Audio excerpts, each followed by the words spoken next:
Good morning dear students. हमने part 1 इनसे सीखो पार्ट के बारे में हमने डिस्कस किया था। पार्ट 1 इनसे सीखो, इनसे सीखो, इनसे सीखो। इसमें हमने भावार्थ, आपको पहले मैंने इसको रीड किया था, उसके बाद मैंने कुछ पैराग्राफ्स के भावार्थ हमने आपको बताए थे। अब हम आपको बताएंगे उसके आगे के पैराग्राफ्स के भावार्थ के बारे में। फूलों से नित हंसना सीखो, भौरों से नित गाना, फल से लदी डालियों से नित सीखो शीश झुकाना, सीख हवा के झोंकों से लो कोमल भाव बहाना, दूध तथा पानी से सीखो मिलना और मिलाना, सूरज की किरणों से सीखो जगना और जगाना, लता और पेड़ों से सीखो सबको गले लगाना, वर्षा की बूंदों से सीखो सबका हृदय जुड़ाना, मेहंदी से सीखो पिसकर भी अपना रंग चढ़ाना, दीपक से सीखो जितना हो सके अंधेरा हरना, पृथ्वी से सीखो प्राणी की सच्ची सेवा करना, जलधारा से सीखो आगे जीवन पथ में बढ़ना, और धुएं से सीखो बच्चों ऊंचे पर ही चढ़ना, सत्य पुरुष के जीवन से सीखो चरित्र निष्गढ़ना, अपने गुरु से सीखो बच्चों उत्तम विद्या पढ़ना। ये है आपका कविता, ये श्रीनाथ सिंह के द्वारा लिखा गया है। इस पाठ से हमें शिक्षा मिलती है कि प्रकृति जो होती है हमारी सबसे बड़ी शिक्षिका होती है। और इसमें हम आपको कुछ पैराग्राफ्स के भावार्थ हमने पहले बताया था पहली क्लास में। आज हम आपको बताएंगे अगले पैराग्राफ का अर्थ। वर्षा की बूंदों से सीखो सबका हृदय जुड़ाना, मेहंदी से सीखो पिसकर भी अपना रंग चढ़ाना। किस तरह वर्षा की बूंदें जो जब वो आती हैं तो सबके हृदय में ठंडक पहुंचाती हैं, सबके दिल को ठंडा कर देती हैं, और मेहंदी से भी आप मेहंदी पिसकर भी अपना रंग चढ़ाती है। कितनी विपरीत परिस्थितियों में वो पिसती है, उसके बाद भी अपने रंग को छोड़ जाती है। उसी तरीके से हमें भी इनसे सीख लेनी चाहिए। दीपक से सीखो जितना हो सके अंधेरा हरना, पृथ्वी से सीखो प्राणी की सच्ची सेवा करना।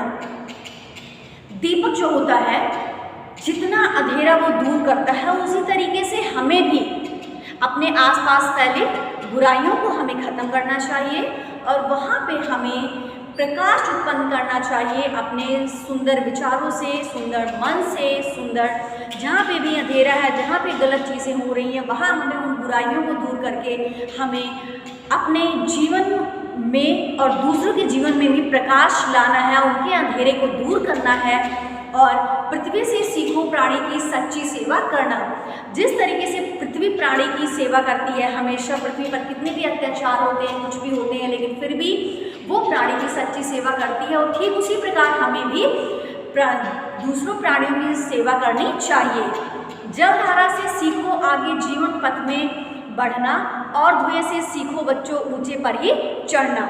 जलधारा से हमें जीवन पथ में आगे बढ़ना चाहिए। जो जलधाराएं होती हैं वो हमेशा अपना रास्ता ढूंढ लेती हैं। जब वो बहती हैं तो चाहे वो कठिन परिस्थितियां हो, विपरीत मार्ग हो, लेकिन फिर भी अपने बहने का, अपने जाने का रास्ता ढूंढ लेती हैं। ठीक उसी प्रकार हमें भी अपने जीवन पथ में सारी कठिन परिस्थितियों को पीछे छोड़ करके हमें हमारा रास्ता ढूंढ लेना चाहिए।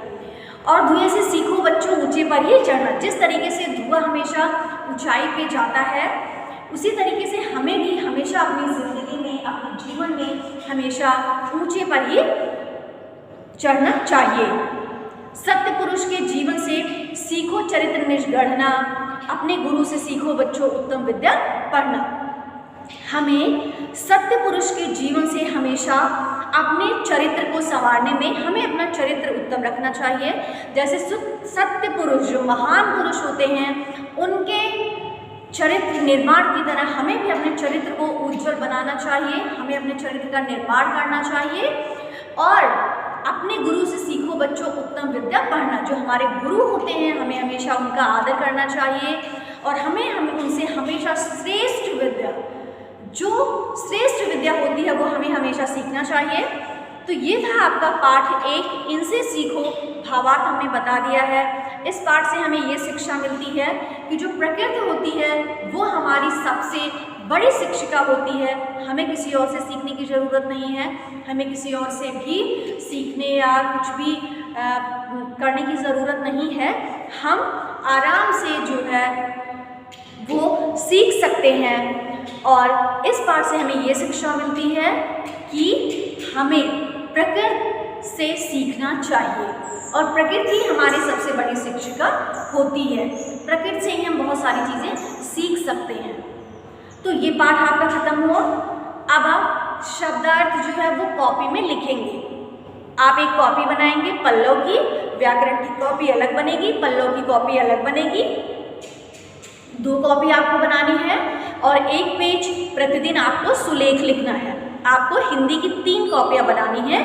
1 कॉपी आपको मैं बता देती हूँ, 1 कॉपी आप पल्लव की बनाएंगे जिसमें आप जो मैं पल्लव का चैप्टर पढ़ा रही हूँ, इस पल्लव कॉपी में आप शब्दार्थ और प्रश्नों के उत्तर लिखेंगे। दूसरी कॉपी आप बनाएंगे व्याकरण की, इसमें आपको व्याकरण की जो बुक है जब हम उसको पढ़ाएंगे उससे संबंधित चीज़ें आपको इसमें लिखनी है। तीसरी कॉपी आप बनाएंगे सुलेख की और इस कॉपी में आपको प्रतिदिन 1 पेज डेट डालते हुए सुंदर सुंदर अक्षरों में आपको 1 पेज सुलेख लिखना है। तो आप हिंदी की 3 कॉपी बनाएंगे जैसा कि हमने आपको बताया है और इसमें आप अलग अलग पल्लव, व्याकरण और सुलेख में 3 कॉपी में आप अलग अलग लिखेंगे। अभी मैं आपको पल्लव पढ़ा रही हूँ तो आप पल्लव की कॉपी में आप जो है लिखेंगे, पल्लव वाली कॉपी में आप जो लिखेंगे शब्दों से दोस्ती। पहले शब्द डालेंगे, पहले पाठ का नाम डालेंगे, उसके बाद आप लिखेंगे 2 कॉलम बनाएंगे। एक कॉलम में लिखेंगे शब्द और दूसरे कॉलम में लिखेंगे अर्थ। शब्द, अर्थ। अब आपके शब्द क्या है? शब्द है नित्य मतलब हमेशा, जुड़ाना संतुष्ट करना, सत्य पुरुष श्रेष्ठ पुरुष, गढ़ना बनाना, उत्तम श्रेष्ठ। तो ये है आपके इनसे सीखो पाठ के कुछ उदाहरण। और अब है आपका मौखिक उत्तर दीजिए। जीवन के पहले गुरु कौन होते हैं? जीवन का पहला गुरु माता पिता होते हैं। बादल कैसे बनता है? जब वाष्प ऊपर जाता है, जल का जो जब सूर्य की किरणों से वाष्प बनता है वो ऊपर जाते हैं और वो जो है जब ठंडे उसमें इकट्ठे ठंडा हो करके वो बूंदों की तरह बनते हैं, फिर बादल का निर्माण होता है। रात में खिलने वाले फूलों के नाम बताइए। रात रानी। इंद्रधनुष में कितने रंग होते हैं? 7 रंग होते हैं। ये आपका मौखिक उत्तर है। मौखिक उत्तर आपको सिर्फ बुक में ही लिखना है, कॉपी में नहीं लिखना है पल्लों की। फिर उसके बाद आइए समझिए और लिखिए। इसमें आपको लिखना है, आप इसको बुक में ही भर लेना है, कॉपी में नहीं करना है।